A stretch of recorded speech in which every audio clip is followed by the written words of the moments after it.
오늘 우리가 살아가는 이 시대는 사람을 즐겁게 하고 사람에게 기쁨을 주기 위한 것들로 온통 관심이 쏟아지고 부어지고 있습니다.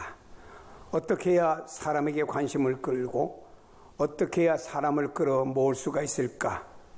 상품에서도 사람에게 관심을 끌고 사람을 모으기 위해서 샘플도 주고 어떤 연예인들을 내세워서 우리 상품이 이렇다라고 하며 선전하며 사람들의 관심을 끌어모으는 경우가 있습니다. 교육에서도 사람의 관심을 끌고 또 우리가 하는 교육만이 참된 교육이라고 하며 그 교육에 많은 사람들을 끌어모으려고 하는 사람들이 있습니다.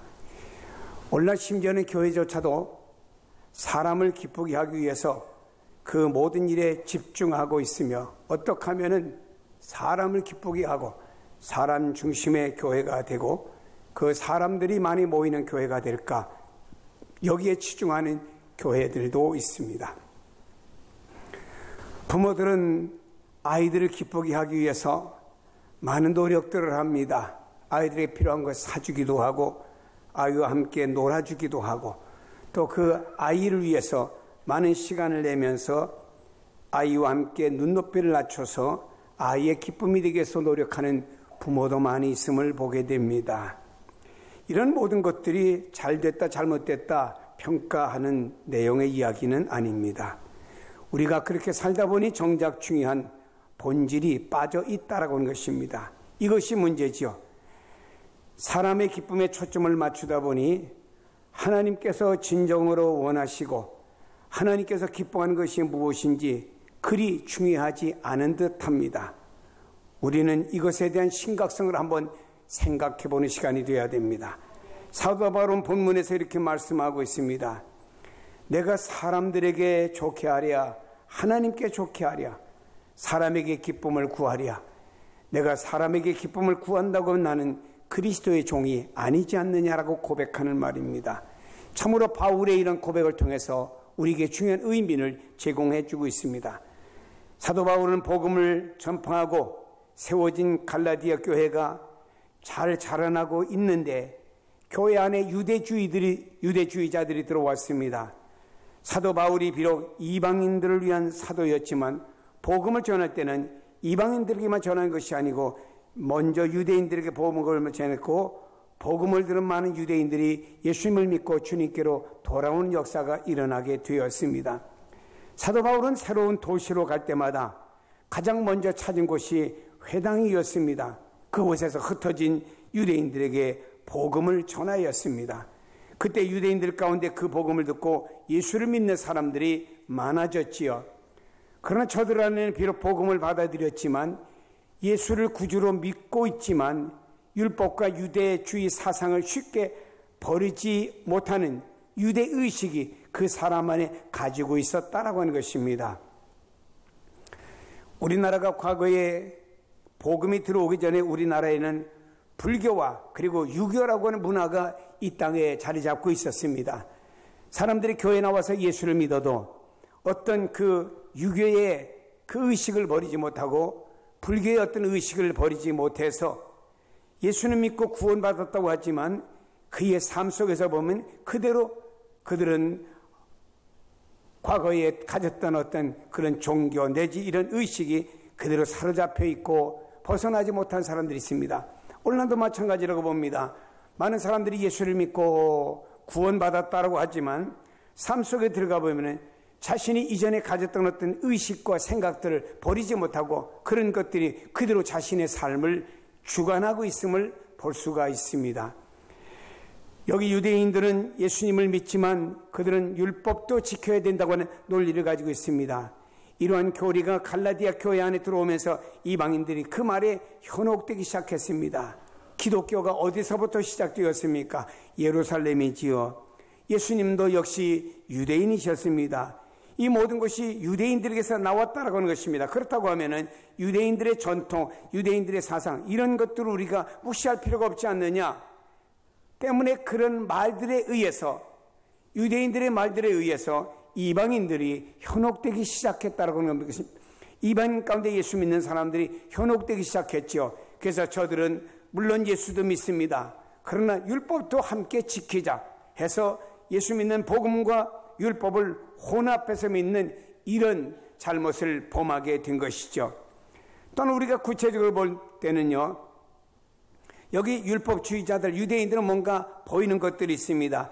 율법이라고 하는 말씀이 있었죠. 율법을 통한 의식이 있었습니다. 할례를 행하고 제사 의식을 지키고 안식일을 지킵니다. 이런 형태가 눈으로 보여집니다. 그러니까 사람들에게 더 관심을 많이 갖게 하고 신비하게 느껴지는 거예요.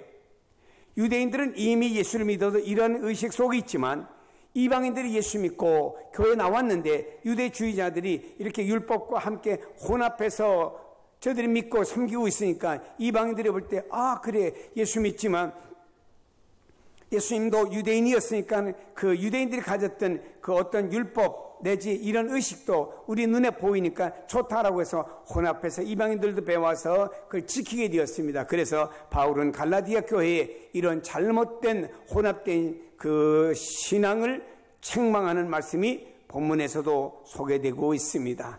그렇잖아요. 우리나라의 과거에 보면 우리나라 토속적인 무당 종교나 토속적인 종교가 있습니다. 그러면 그 종교에 가보면요, 뭔가를 만들어 놓습니다. 형상을 만들어 놓고 거기에 절을 하고 거기에 뭔가 돈을 내게 만듭니다. 그럼 사람들이 보이는 어떤 무엇이기 때문에 그 앞에 가서 절을 하고 뭔가 의식을 행하면 어떤 내게 복이 임한다고 하는 이런 생각을 갖게 되는 것 아닙니까?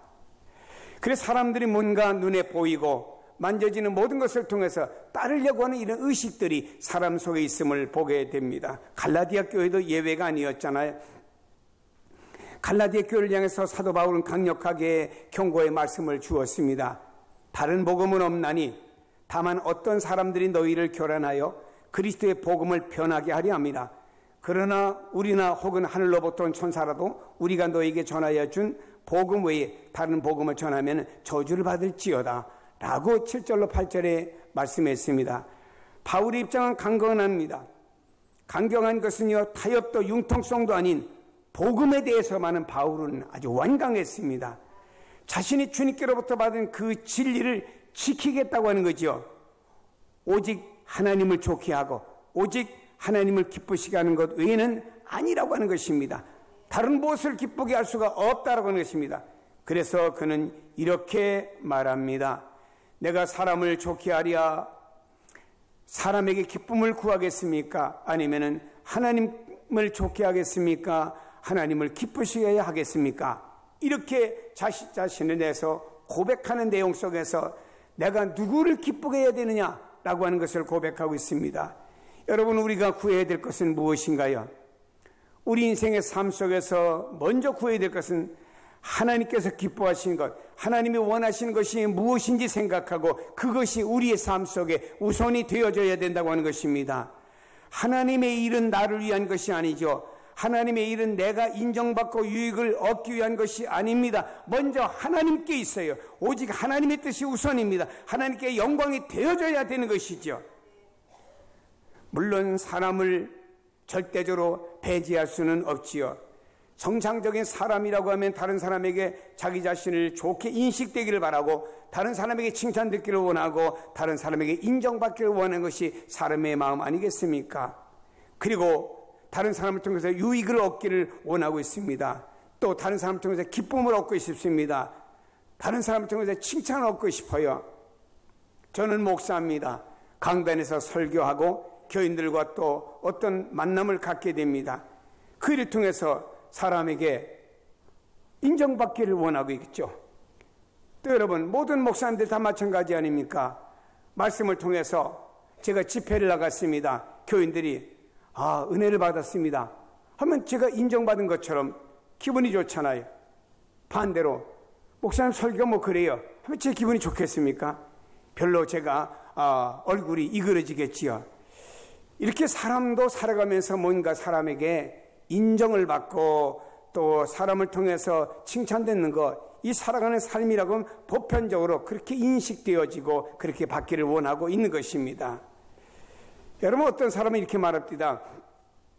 나는 사람에게 칭찬받지 않아도 돼. 나는 사람에게 인정받지 않아도 돼. 나는 하나님께만 인정받으면 돼 라고 말합니다. 그래도 그런 사람도 칭찬해주면 좋아합니다. 그 사람도 인정해주면요, 아주 미소가 쓱 나는 모습을 볼 수 있습니다. 모든 사람의 마음에는요, 누구에게 인정을 받고 칭찬을 듣고 유익을 얻고자 하는 마음이 다 있습니다. 때문에 우리가 사람을 완전히 무시하고 배제하는 것은 어리석은 일이지요. 사람을 배제하고 하나님께만 기쁨이 되겠다라고 하는 일은 독선이 될 수도 있습니다. 이스라엘 전통 가운데 고르반이라고 하는 것이 있습니다. 하나님께 드렸다고 하는 것을 의미합니다. 그런데 사람들이 이것을 악용합니다.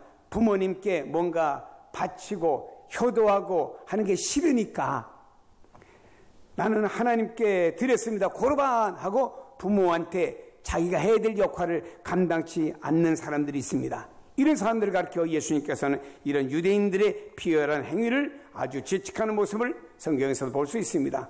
고르반이 하나님을 기쁘시게 할 수가 없기 때문이라고 하는 것입니다. 세상 사람들이, 우리 그리스도인들이 요구하는 질문이 두 가지가 있습니다. 첫째로는 하나님이 어디 계시느냐 보여달라 하는 것이고, 두 번째로는 그 하나님의 사랑을 보여달라고 하는 것입니다. 여러분, 하나님의 사랑을 어떻게 보여줄 수가 있습니까? 말로 하나님의 사랑을 보여줄 수가 있을까요? 하트 모양을 한다고 해서 하나님의 사랑을 보여주는 건가요? 아무리 논리적으로 설명하려고 해도 가슴에 닿는 일이 아니에요. 아무리 이렇게 외형적인 말로 무엇으로 해도 그 하나님의 사랑이 그 사람들이 와 가슴에 닿지를 않습니다. 우리의 삶을 통해서 하나님의 사랑을 보여줘야 됩니다. 내가 하나님 안에 살아가는 삶의 능력, 그 사랑의 삶을 다른 사람에게 보여줘야 됩니다. 주님께서도 우리를 말과 이론으로만 사랑하셨습니까?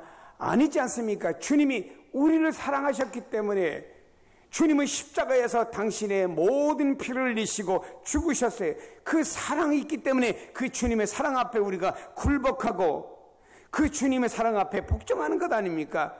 주님은 말로만 사랑하신 것이 아니고 그의 생명까지 우리를 위해서 버려주심으로 말미암아 우리의 생명을 더 풍성하게 만들어주기 위해서 당신의 생명을 버리셨다라고 하는 것입니다. 중요한 것은요, 결코 사람을 배제한 하나님의 기쁨은 있을 수가 없다고 하는 것이죠. 사람을 배제할 때 무서운 독선이 될 수가 있는 것입니다. 그리고 사람의 기쁨만 구하는, 결코 사람의 기쁨만 구한다고 하면 이 사람은 실수고 무서운 악이 될 수도 있는 것입니다. 우리가 성경을 보게 될 때 빌라도는 대제사장들과 바리새인들이 예수님을 잡아서 법궤방 앞에 세웠습니다. 여기 빌라도는 아무리 자기가 예수님을 이리저리 신문해봐도 죄가 보이지 않습니다. 예수님에게 죄가 없다고 하는 것을 알았습니다. 그렇다고 해서 이 문제를 알고 여기는 빌라도가 예수님을 돌려보내려고, 죄를 묻지 않으려고 해도 안 됩니다. 왜냐? 대제사장들과 여기 바리새인들 꼭 예수님을 죽여야 되겠다고 고집을 부립니다. 결국에 사람을 기쁘게 하기 위해서 사람에게 밀려가지고 빌라도는 예수님의 십자가에 못 박도록 허락한 것입니다. 무엇인가요? 사람의 기쁨을 위해서, 그분이 죄가 없다고 하는 걸 알면서도 진실을 외면한 사람이 빌라도라고 하는 것입니다. 빌라도는 팔레스타인 지역을 다스리는 사람입니다. 특별히 유대 지도자들과 잘 협력이 되어져야만이 그 지역에서 다스리는 지도자로 편안할 것 아닙니까?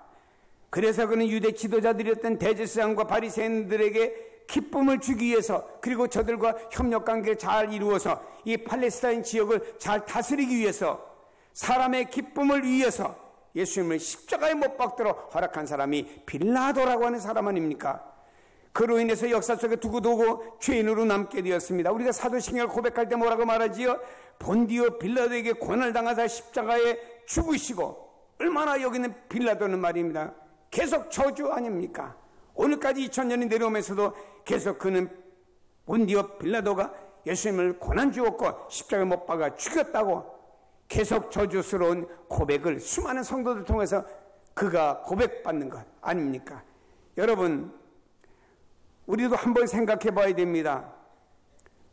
사람을 위해서 하나님을 배제한 일은 없는지, 사람을 위해서 신앙을 배제한 일은 없는지, 사람을 기쁘게 하기 위해서 사명을 배제한 일은 없는지 한번 생각해 봐야 됩니다. 사람들은 이런 실수를 많이 합니다.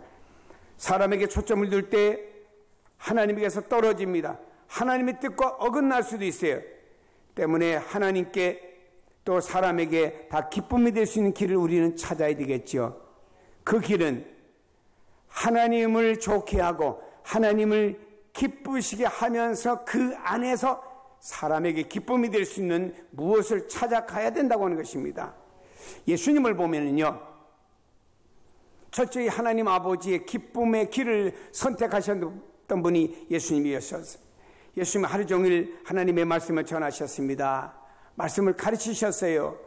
또 주님은요, 찾아오는 각색 병자를 다 고쳐주어서 사람들에게 엄청난 기쁨이 되었습니다.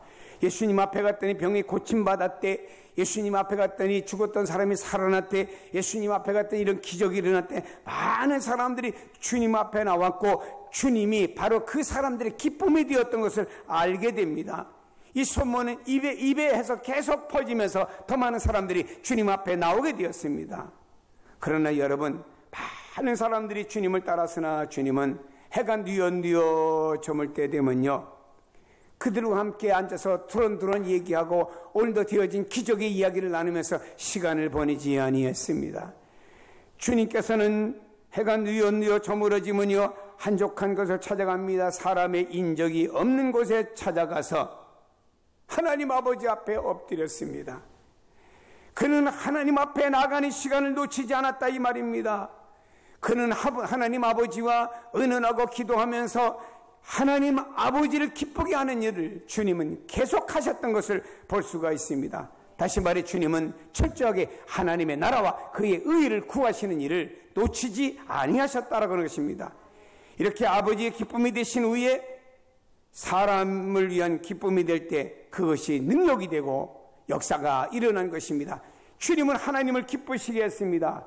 그리고 와서 주님께서는 또 사람 앞에 서서 말씀을 전하시고 환자들이 올 때 기적이 나타날 때는 바로 하나님의 능력이 그 예수님을 통해서 나타나게 된 것입니다. 예수는 먼저 하나님을 기쁘시게 하는 일이 우선이었고 그 다음에 그의 삶 속에서는 사람을 기쁘게 하는 일로 그 하나님의 사랑을 나누었음을 볼 수가 있습니다.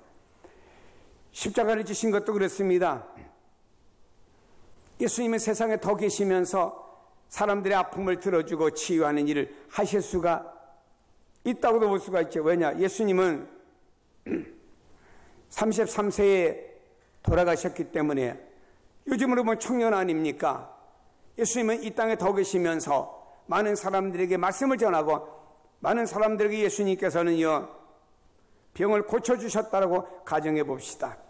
그러나 예수님은 자신이 세상에서 더 누릴 수가 있는 시간, 인간적인 생각으로 보면 있지만, 그러나 예수님은 먼저 하나님의 뜻이 우선이었고 하나님의 뜻을 선택하셨습니다. 그래서 주님께서는 겟세마네 동산에 올라가서 하나님의 뜻을 더 확인하면서 주님이 가셔야 될 고난과 십자가의 길을 가신 것을 보게 됩니다. 거기서 하나님의 놀라운 구원의 역사가 확산되기 시작한 것입니다. 저는 예수님의 이 모든 것 때문에 하나님께서 그렇게 말씀을 하셨구나라고 하는 것을 성경 마태복음 복음에 보면은 이는 내 사랑하는 아들이요 내 기뻐하는 자라 하시니라. 우리의 삶도 마찬가지입니다. 사람을 기쁘게 하기 위해서 타협이나 방법은 하나님께 합당할 수가 없습니다. 결국에 내게 욕으로 돌아옵니다. 그러나 하나님을 위한 온전한 진실한 기쁨이 될 때 사람에게도 기쁨이 될 수가 있는 거예요. 하나님께 내어드리는 시간 더 많이 가져야 되는 것입니다. 여러분 이제까지 하나님을 믿으며 하나님께 시간을 드렸다고 하면 더 많이 드리세요. 기도 시간을 지난 날에 10분을 했으면 30분으로 더 많은 시간을 드리세요. 말씀을 지난 날에 30분 보았다고 하면 1시간 보면서 더 많은 시간을 드리세요. 우리가 예배에 더 집중하세요. 예배를 한 번 드렸으면 2번 드리시고 3번 드리고 더 많은 시간에 집중하고 드리세요. 그리고 나서 우리는 그 주님의 은혜 고마워서 섬김과 봉사를 통해서 사랑의 빚을 갚아야 됩니다. 많은 사람들이 봉사의 삶을 살고 또 많은 사람들이 주님을 위해서 여러 가지 직분을 감당하는 것을 힘들게 생각하는데 그게 아닙니다. 나는 주님으로부터 엄청난 사랑의 빚을 진 사람이에요. 이것을 조금이라도 갚기 원하는 것이 섬김이고 봉사라고 하는 것입니다. 우리는 먼저 하나님을 좋게 하고 어떻게든 그분을 기쁘시게 하는데 우선순위를 두어야 됩니다. 그리고 나서 그 다음에 우리와 함께하는 사람에게 기쁨 주는 일을 모색해야 된다고 하는 것입니다. 우리 예수님을 보세요. 하나님을 기쁘시게 하며 하나님의 뜻을 이루기 위해서 십자가에 달리셨습니다. 얼마나 아프셨겠습니까? 양손에 못 박히고 옆구리에 창 박히시고 발에 못 박히시고 머리에 가시관 쓰시고 주님 얼마나 힘드시고 아프십니까? 주님은 지금 그 속으로 기도하신 뭐랄까? 하나님, 내가 하나님의 뜻을 이루기 위해서 저 하늘 영광 버리두고 이 땅 낮은 곳까지 왔습니다. 이제까지 하나님의 뜻을 이루기 위해 살아왔습니다. 마지막 내가 이 한 생명을, 이 모든 사람들을 위해서 이 한 생명을 버려줌으로 말미암아 모든 사람들이 하나님 앞에 나가고 죄의 씻음 받을 수 있는 길이 열려집니다. 내가 하나님을 뜻을 이루고 하나님을 기쁘시게 하기 위해서 십자가에 달렸습니다 라고 주님은 하나님을 기쁘시게 하는 그 상황 아니었습니까? 그런데 주님의 눈에는 마리아라고 하는 자기 육신의 어머니가 눈에 들어옵니다. 주님은 어떻게 하십니까? 그 어머니, 나를 낳고 나를 키워준 그 어머니가 너무너무 가슴이 아팠겠지요. 그래서 요한아 불렀습니다. 요한아, 내가 이제 하나님 뜻을 이루기 위해서 난 이 세상 떠나면 더 이상 육신의 어머니를 돌볼 수가 없단다. 네가 내 어머니 남은 생애를 돌봐라. 이제부터 너의 어머니다 부탁하고서 비로소 눈을 감으셨다고 하면 우리 주님은 말입니다. 하나님의 뜻을 이루며 하나님의 영광을 드러내시기도 하셨지만 자신이 이 땅에서 한 어머니 아들로서 해야 될 역할과 그것도 최후의 순간까지 하시고 운명하셨다는 사실을 어떻게 봅니까? 우리는 먼저 하나님을 기쁘시게 하는 일에 우선순위를 두십시다. 하나님은 우리에게 속지 않습니다. 우리 마음속에 진짜 우선순위가 무엇이 있느냐 이 말이에요. 하나님, 예수님, 신앙, 영성, 말씀, 기도, 주님을 섬기는 어떤 봉사, 이 모든 일이 우선순위에 먼저 있습니까? 주님이 대단히 좋아하실 겁니다. 기뻐하실 겁니다. 주님이 그런 여러분을 축복하실 줄로 믿습니다. 그 다음에 나서 그렇다고 하면 이제는 나는 이렇게 사는 크리스찬이 되었으니 이런 내가 어떻게 사람에게 기쁨을 주는 일을 모색할 수가 있을까를 찾아야 될 것 아닙니까? 그리고 나서 우리는요, 그 다음에는 내가 그리스도의 사람이기 때문에 이 땅에 나가서 내가 봉사도 하고 또 사람들에게 사랑을 베풀어 줄 때 그 사람들은 나를 통해서 저 사람이 나에게 이렇게 사랑을 베풀어 주는 걸 통해서 무엇을 느낍니까? 예수님의 사랑을 느끼는 것입니다. 여러분, 예수님의 사랑은 하트 모양이 그리고 말로만 사랑하는 것이 아닙니다. 예수님의 사랑은 이런 행동이 있어야 돼. 성경에 말씀하잖아요. 이웃이 헐벗고 굶주리고 있습니다. 그는 이웃을 만났을 때 아이고 배고프겠구만, 저기 가서 음식 사 먹어. 아유 이제 날씨도 쌀쌀해지네, 춥겠구만, 저기 가서 옷 좀 사 입어. 이 말은 누가 못하겠습니까? 성경에는 그런 사람이 있다고 하면 내 것을 나누어 주며 내 것을 갖다 입혀줄 때 이것이 바로 그리스도의 사랑이라고 하고 이것이 행함이 있는 믿음이라고 우리에게 말씀하고 있습니다. 우리는 이 땅에서 많은 사람들이 우리에게 세상 모두 사랑 없어 우리에게 사랑을 요구하고 있는 그들에게 그리스도의 사랑을 보여주고 나눠줘야 됩니다. 그건 우리 성도들의 희생과 우리들의 나눔과 아름다운 교제입니다. 우리 성도들의 교제도 그래요. 그냥 기분과 감정 안에서 교제하는 것이 아닙니다. 내가 뭐 그 사람하고 내가 수준이 맞고 그 사람하고 내가 대화의 대상이 맞기 때문에 우리가 교제하는 것이 아닙니다. 우리는 모든 사람들이 우리의 교제의 대상인데 그 근거는 그리스도의 뜨거운 사랑이 내게 있기 때문에 내가 모두를 용납하고 모두를 사랑하며 모든 사람들에게 주님이 나를 위해 희생해 주셨기 때문에 나도 그 사람들에서 희생하는 삶을 그래서 살아가는 것이라고 말씀하는 것입니다. 사랑하는 여러분, 우리 그리스도인들은 이제 선택해야 될 길이 있습니다. 내가 무엇을 먼저 기쁘게 해야 되겠습니까? 사랑하는 여러분요, 하나님을 기쁘시게 하시고 그리고 이어서 여러분들이 사람을 기쁘게 하는 일을 모색하게 될 때 우리는 이 그리스도의 비전을 이루며 우리들의 삶에도 하나님이 복음 안에서 우리의 삶에도 하나님 축복과 인도와 도와주심이 넘칠 줄로 믿으시면 아멘. 이 가을의 계절에 이런 열매가 주렁주렁 맺혀지기를 주님의 이름으로 축복합니다.